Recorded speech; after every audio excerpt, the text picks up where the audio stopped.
दूसरा तिमुथियुस 2 उसकी 20 से 22 आयत, उसमें लिखा है, बड़े घर में ना तो केवल सोने चांदी के पर काठ और मिट्टी के बर्तन भी होते हैं। कोई कोई आदर, कोई कोई अनादर के लिए, कोई अपने आप को, यदि कोई अपने आप को इनसे शुद्ध करेगा तो आदर का बर्तन और पवित्र ठहरेगा और स्वामी के काम आएगा और हर एक भले काम के लिए तैयार होगा। जवानी की अभिलाषाओं से भाग और जो शुद्ध मन से प्रभु का नाम लेते हैं उनके साथ धर्म, विश्वास, प्रेम और मेल मिलाप का पीछा कर। परमेश्वर ने कहा, बड़े घर में सिर्फ सोने और चांदी के ही नहीं, काठ और मिट्टी के बर्तन भी होते हैं। अब आपके घर में बहुत से बर्तन हैं। एक आपके घर में गिलास है, आपकी रसोई घर में, जिससे आप पानी पीते हैं। प्लेट पड़ी है जिससे आप खाना खाते हैं। एक बाल्टी ऐसी पड़ी होगी, वाटर कूलर पड़ा होगा जहां आप पानी स्टोर करके रखते हैं, उससे पानी पीते हैं। और एक कहीं नुक्कड़ में रसोई घर में एक कूड़ेदान का बर्तन भी पड़ा होगा, जहां हर तरह का कूड़ा, खराब वस्तु, खराब खाना, बिगड़ा हुआ खाना आप उस कूड़ेदान में डालते हैं। वचन क्या कहता है कि वो कूड़ेदान का जो बर्तन है वो भी उसी घर का है, और जो आदर का बर्तन है जो स्वामी के मुंह से लगता है वो भी उसी घर का बर्तन है। तो परमेश्वर ने कहा कि लोग है तो मेरे विश्वासी, है तो मेरे बच्चे, है तो मेरे ही घर के बर्तन, पर कोई तो आदर का बर्तन है और कोई निरादर का बर्तन है। और लिखा, जो कोई अपने आप को इनसे शुद्ध करेगा, किन से? व्यभिचार से, पाप से, शरीर के कामों से, निंदा से, चुगली से, विश्वासघात, माता पिता की आज्ञाओं को ना मानना, ढीठ, घमंडी, लड़ने वाले, गालियां निकालने वाले। परमेश्वर ने कहा, अगर तुम इन चीजों से अपने आप को शुद्ध नहीं करोगे तो तुम अनादर के बर्तन ठहरोगे, और अगर तुम अपने आप को इन चीजों से शुद्ध करोगे तो आदर के बर्तन ठहरोगे। अगर तुम आदर के बर्तन ठहरोगे तो स्वामी के काम आओगे। अगर तुम स्वामी के काम आओगे, उसके मुंह से लगाए जाओगे, तुम्हारी आशीषें अलग होंगी, तुम्हारी आशीषें दूसरों के जैसी नहीं होंगी, क्योंकि तुम आदर के बर्तन हो। लिखा है, क्योंकि मनुष्य स्वार्थी, लोभी, डींगे मारने वाला, अभिमानी, निंदक, जिसे अपना ही स्वार्थ है, जो हर काम अपने ही फायदे के लिए करता है, लोभी है, लालची है, हर चीज को बेचना आता है उसे, डींग मार, वो चर्च में गए थे, अच्छा ठीक नहीं हुए, आ जाओ मेरी चर्च में। डींगे मारनी। खुदावंद का आत्मा यहां आपको हील करता है, मैं नहीं। और ये सुनो मेरी बात, आप गवाह होंगे, और आप गवाह हैं, लंगड़े चलाए जाते हैं और कोढ़ी शुद्ध किए जाते हैं। लेकिन आपने कभी ऐसा नहीं सुना होगा कि अगर चंगाई चाहिए तो सिर्फ मेरी चर्च में आओ। यह निशानी है कि वो पहुंच चुका है। और वचन, अभिमानी, निंदक, माता पिता की आज्ञा टालने वाला, कृतज्ञ यानी विश्वास, थैंक्स गिविंग ना करना, ऐसे दो तरह के लोग होते हैं। प्रभु के सामने कृतज्ञ, लोगों के सामने कृतज्ञ। प्रभु जो मर्जी कर दे उसका थैंक्स नहीं करते, अगली डिमांड, उसके अगली डिमांड। जो प्रभु ने पीछे किया उसका कोई थैंक्स नहीं, अगली डिमांड, उससे अगली, उससे अगली, उनको कृतज्ञ बोलते हैं। और ऐसे लोग भी होते हैं, आप अगर उनके लिए कुछ करेंगे, बोलेगे ले मैं तो इनका वर्कर हूं, ये तो इनका फर्ज बनता था करना। मैंने लाइफ में वर्कर देखे 30-30 साल से काम करते हुए, सेम सैलरी, धीरे धीरे सैलरी बढ़ रही है कछुए की चाल से, और कोई हेल्प नहीं की। मैंने देखे हैं वर्कर लोगों के घरों में काम करते, लोगों की जिंदगियों में काम करते हुए। तो उसने कहा, जब तुम्हारी हेल्प हो, जब तुम्हें कुछ मिले तो उसका थैंक्स करो, वो इंसान हो या परमेश्वर। अपवित्र, दया रहित, क्षमा रहित, दोष लगाने वाला, असंयमी, कठोर, भले के बैरी, विश्वासघाती, ढीठ, घमंडी, प्रभु के नहीं सुख विलास के चाहने वाले, भक्ति का भेष धरेंगे पर शक्ति को ना मानेंगे, ऐसों से परे रहना। परमेश्वर ने कहा यदि तुम अपने आप को इनसे शुद्ध करोगे तो आदर के बर्तन ठहरोगे। पौलुस को देखो, कई बार हम दुखों से निराश हो जाते हैं कि परमेश्वर ये दुख क्यों आया, ये दुख क्यों है। 2004, 5, 2006, 2007, 8, 9 तक, 10 तक मैं हमेशा परमेश्वर के सामने कंप्लेंट ही करता रहता था, खुदावन ये मेरी लाइफ में प्रॉब्लम क्यों नहीं जा रही, सेवा में आने के बाद भी ये दिक्कत क्यों नहीं खत्म हो रही, ये मेरी लाइफ से क्यों नहीं जा रहा, ये संघर्ष खत्म क्यों नहीं हो रहा। आज हम पौलुस की पत्रियों को पढ़ते हैं। अगर हम पौलुस की पत्रियों को पढ़ते हैं, उन 13-12 जितनी भी 13 पत्रियां हैं, तो पौलुस की पत्रियों को पढ़ते पढ़ते हमें यह समझ आती है कि पौलुस ने अपनी 13 पत्रियों में एक ही बात की है, तुम्हारे कैरेक्टर को किस तरह से मजबूत रखना है, क्योंकि शैतान तुम्हारे कैरेक्टर को खत्म करके ही तुम्हारी लाइफ में काम करता है। और पौलुस ने कहां से ये पत्रियां लिखी हैं? जेल में से। जेल कैसे गया? सुसमाचार के लिए, अपने पाप के लिए जेल नहीं गया। वो लोग अपने पापों के लिए जेल जाते और बोलते कि मैं प्रभु के लिए जा रहा हूं, लेकिन बाइबल कहती है वो खुदावंद के कामों के लिए लोग उससे जेलसी करते थे, वो जेल में गया। जेल में गया तो एक आम इंसान सोच सकता है कि अगर ये परमेश्वर का दास है तो फिर जेल में क्यों गया, फिर प्रभु इसको बाहर क्यों नहीं निकालता। लेकिन वचन में क्या लिखा है? वचन में लिखा है कि जब वो जेल में गया तो वो सारी पत्रियां उसने जेल के अंदर से लिखी। प्रभु को मालूम था पतरस की इतनी पत्रियां क्यों नहीं, क्यों मैं बताता हूं, क्योंकि पतरस बाहर से विकाई में था और हर टाइम बिजी रहता था, कभी वहां कभी वहां कभी वहां मीटिंग है, कभी वो विश्वासियों के पास, कभी उस कलीसिया के पास। उसकी केवल 2 पत्रियां बाइबल में है, पहला पतरस और दूसरा पतरस। अब जब सेवकाई में कोई तो चाहिए जो इस लेवल का हो, जो पतरस के लेवल का हो, जो यूहन्ना के, याकूब के लेवल का हो, उसी की पत्रियां काम आएंगी। छोटे लेवल का कोई लिखेगा तो उसकी पत्रियों में वो बात नहीं होगी, वो पवित्र आत्मा की भरपूरी नहीं होगी। तो परमेश्वर जानता है कि पौलुस एक ऐसा जन है जो उस लेवल का प्रेरित है। और वचन क्या कहता है? वो जेल में गया और उसने पत्रियां को लिखा। परमेश्वर का उसको जेल में डालने का रीजन ये था कि आने वाले समय में इतनी सेवकाई का असर पतरस का नहीं हुआ जितना पौलुस का हुआ। आज हम किसकी पत्रियों को पढ़ के अपने कैरेक्टर को सही रखते हैं? पौलुस की पत्रियों को पढ़ के, हाँ या ना? पौलुस की पत्रियां पढ़ते हैं। आप तीमुथियुस पढ़ो, जहां उसने लिखा है अपने स्पिरिचुअल सन को, उसने कहा मैं अपने आत्मिक पुत्र तीमुथियुस को लिखता हूं, ये करना है, ये करना है, ये करना है। दूसरा तीमुथियुस कैरेक्टर के बारे में, कुलुस्सियों कैरेक्टर के बारे में, थिस्सलुनीकियों कैरेक्टर के बारे में, तीतुस की पत्री, फिलेमोन की पत्री। अगर आप इन पत्रियों को पढ़ेंगे आपको कैरेक्टर नजर आएगा कि पौलुस ने कैरेक्टर के विषय में बहुत सी बातें की। हालेलुया। लेकिन कैसे की? बाइबल कहती है हर एक चीज मिलकर भलाई को पैदा करती है जो प्रभु यीशु से प्यार करते हैं। उसने अपने आप को पवित्र रखा, फास्टिंग में रखा, प्रेयर में रखा और जेल से पत्रियां लिखी जो आज तक हम पढ़ के आशीष पा रहे हैं। अपने हाथों को उठाओ, बोलो हर एक दुख के लिए जो खुदा की मर्जी से आया, मैं खुदा का थैंक्स करता हूं। ऊंची आवाज में बात करो।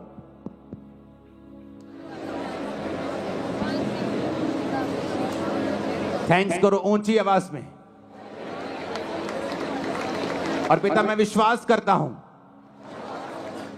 कि आप कुछ बड़ा करेंगे उन्हीं दुखों के बीच से, यीशु के नाम में। अब हम फास्टिंग क्यों करते हैं? जब शरीर आपका स्वामी है, आज आपको रोजा रखना है 5 बजे तक, लेकिन सुबह आपको इतनी भूख लगी छोले भटूरे देख के कि आपने अपना रोजा खोल लिया, क्योंकि आपका शरीर आपका स्वामी है। आप फैसला करके उठे, नहीं ये व्यभिचार से मैं दूर रहूंगा, लेकिन आज वो लड़की बड़े सुंदर कपड़े डाल के आई, आप अभी भी उसे देख रहे हैं। क्यों? क्योंकि आपका शरीर आपका स्वामी है। जब आपका शरीर आपका स्वामी है तो आपकी लाइफ में वो काम नहीं हो सकते जो आपको बंधनों से मुक्त करेंगे, फ्री मैन आपको करेंगे। एक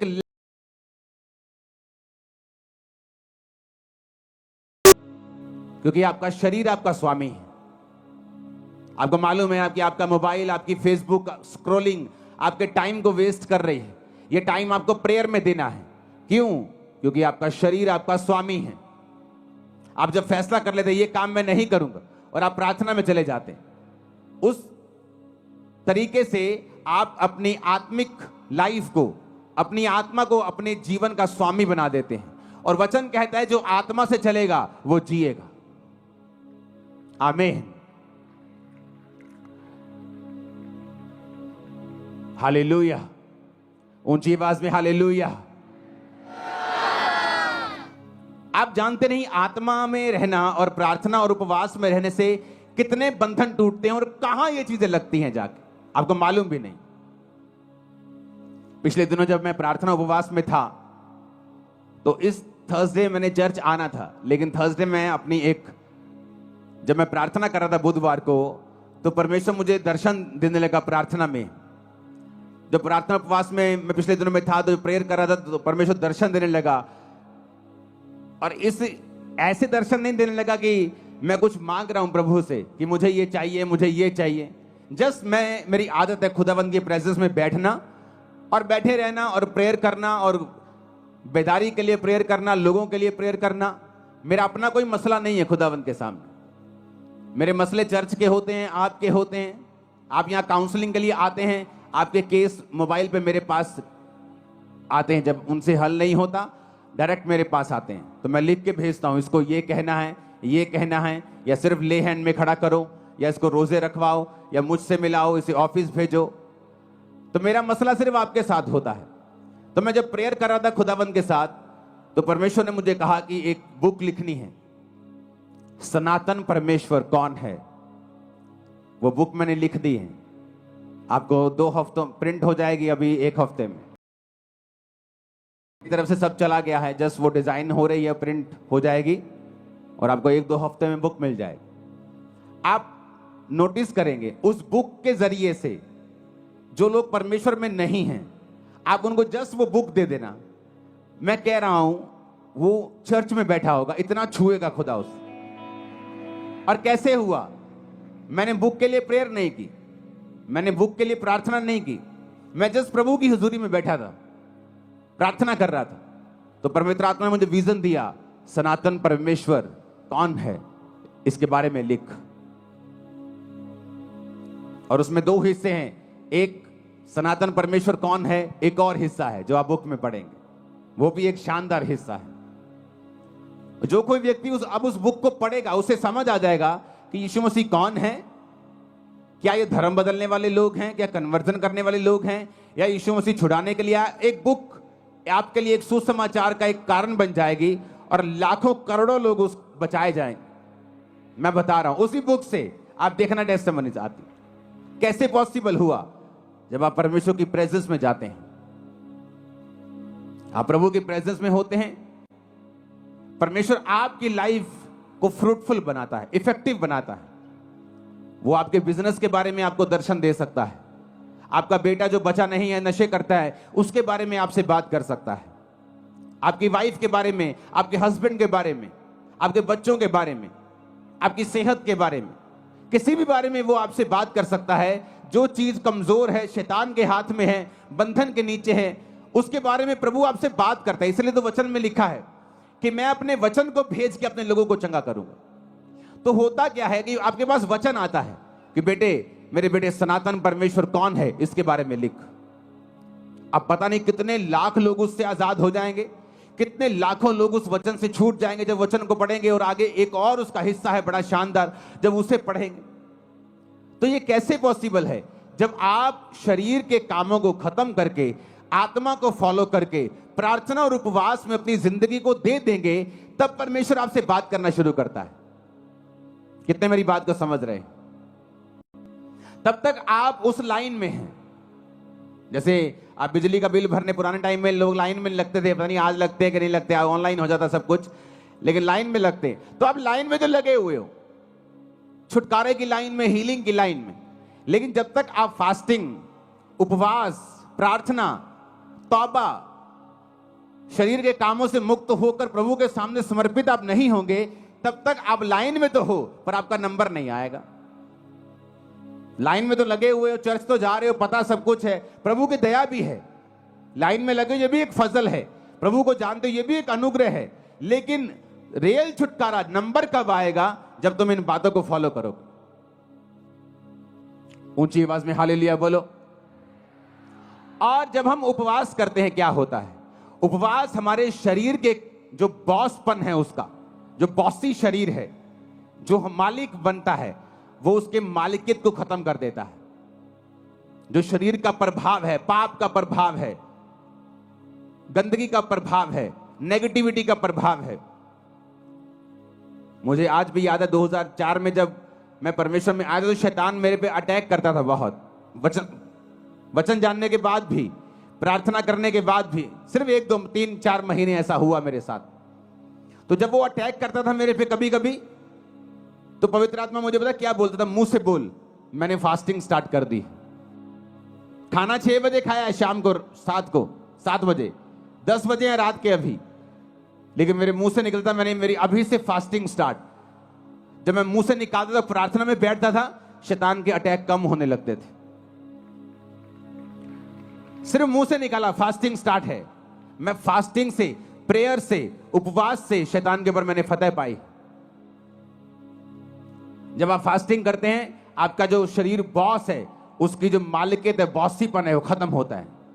वो कम शरीर जो है, उसकी जो इच्छाएं हैं, वो आप देखना फास्ट रख के, खासकर जो लोग दिन रात के फास्ट में, दिन के फास्ट में ये इतना प्रभावित नहीं होता। मैं आपको बता रहा हूं, फायदा होगा, उसका फायदा होगा। प्रभु आपकी प्रेयर को सुनेगा, फास्टिंग कबूल होगी। लेकिन दिन रात के जो फास्ट हैं, ये एक अलग लेवल के फास्ट है। हालेलुया। तो जब दिन रात के फास्ट हम रखते हैं, तो आपके शरीर के अंदर से जो कब्जा किया हुआ है शैतान ने, जो बंधन है, जो बॉन्डेजेस हैं, पाप के प्रति आपका खिंचाव है, प्रभावित है आप उससे, आप कंट्रोल नहीं कर पा रहे हैं, आप दिन रात के फास्टिंग में चले जाएं। आप देखें आपकी आत्मा कैसे आपका बॉस बनती है। इसलिए वचन में क्या लिखा है? जब तुम शरीर के अनुसार चलोगे तो मरोगे। कौन सी मौत के बारे में बात कर रहा है? वो शारीरिक मौत की बात नहीं कर रहा है इसमें। वो एक ऐसी मौत की बात कर रहा है जो आज सब घरानों में काम करती है। हस्बैंड वाइफ तो हैं, लेकिन मैरिड लाइफ मरी हुई है। नाम से तो ठेकेदार है, पर बिजनेस मरा हुआ है। क्योंकि वचन कहता है जब तुम शरीर के अनुसार चलोगे तो मरोगे, पर अगर कहता आत्मा के अनुसार चलोगे तो जियोगे। हालेलुया। कि नाम से तो पास्टर हैं, पर सेवकाई मरी हुई है। कोई रिजल्ट नहीं, कोई उत्साह नहीं लोगों में, कोई अधीनगी नहीं, कोई लाइफ नहीं, कोई बोना नहीं, कोई प्रेयर नहीं। क्यों?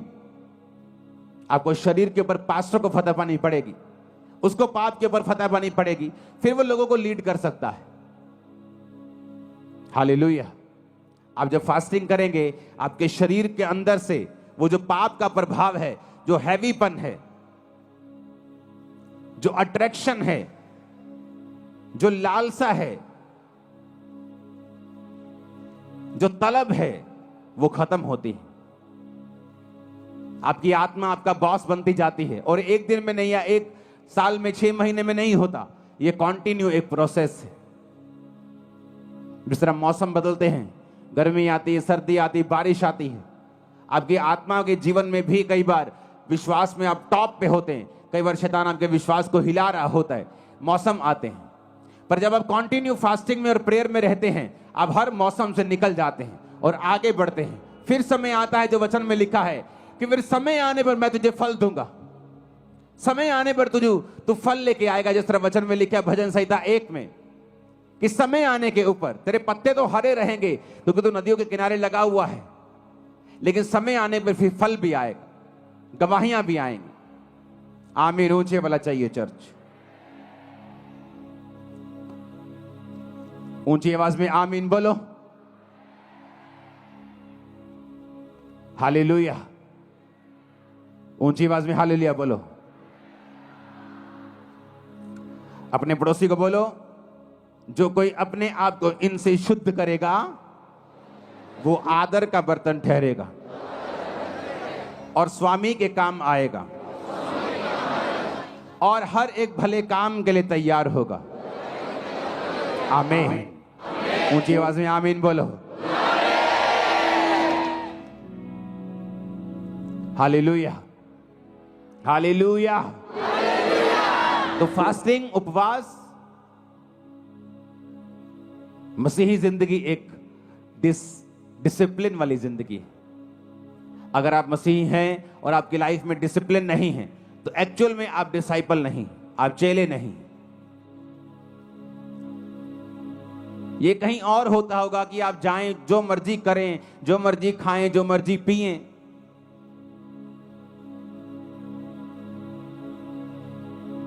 लेकिन मसीह में ऐसा नहीं होता। यीशु मसीह ने कहा अगर तू इनसे अपने आप को शुद्ध करेगा तो स्वामी के काम आएगा, आदर का बर्तन ठहरेगा। क्योंकि बड़े घर में आदर के बर्तन भी होते हैं और निरादर के बर्तन भी होते हैं। तू देख, अपने आप को परमेश्वर के घर का आदर का बर्तन ठहराना चाहता है या निरादर का बर्तन ठहराना चाहता है? हालेलुया। बड़े घरों में आपने सोने के बर्तन देखे होंगे। ये जी बोन चाइना का सेट लेके आए हैं जी 15,000 का। कभी कूड़ेदान लेके आए हो 20,000 का, 25 कूड़ेदान लेके आए हो कभी? 1 लाख रुपए का कूड़ेदान लेके आए हैं जी। सोने के इसमें ओरिजिनल 24 कैरेट गोल्ड का उसमें लाइनें लगी हुई हैं। आप कभी नहीं करो। आप कूड़ेदान लेके आओगे बस मजबूत सा दे दो जी, कूड़ा डाले तो टूटे नहीं। लेकिन बर्तन लेके आओगे शानदार, जिससे पीना है, जिससे खाना है। काम हमारे निरादर के बर्तन वाले हैं और प्रभु से हम कहते हैं कि हमें आदर क्यों नहीं मिल रहा, मेरा बच्चा मेरा आदर क्यों नहीं। तुम प्रभु का आदर नहीं करते, तुम्हारा आदर नहीं करते। मेरी फैमिली मेरे अधीन नहीं है जी, तुम परमेश्वर के अधीन नहीं हो, इसलिए तुम्हारा परिवार तुम्हारे अधीन नहीं। मेरा पति मेरी बात नहीं सुनता, तुम प्रभु की बात नहीं सुनती, इसलिए तुम्हारा पति तुम्हारी बात नहीं सुनता। सब कुछ जुड़ा हुआ है। तुम आत्मा में कामयाब हो जाओ, शरीर में कामयाबी तुम्हारे पीछे पड़ के तुम्हें मिलेगी, बाइबल कहती है। आत्मा में कामयाब हो जाओ, शरीर में कभी भी फेल नहीं हो सकते तुम लोग, कभी भी, नेवर। वो लाइन चेंज कर देगा तुम्हारी, लेकिन फेल नहीं होने देगा। हालेलुया। मसीह जिंदगी डिसिप्लिन वाली जिंदगी है। मसीह में आके भी डिसिप्लिन नहीं है। अगर उन्हीं चौकों में खड़े होकर लड़कियों को छेड़ना है, अगर वैसे ही काम करने, वैसे ही मोबाइल चलाने, उन्हीं ब्लॉगर्स की तरह वैसे ही ब्लॉग बनाने और गालियां निकालनी है, अपने आप को क्रिश्चियन बोलना छोड़ दो। तुम उन लोगों की तरह नहीं हो। हालेलुया।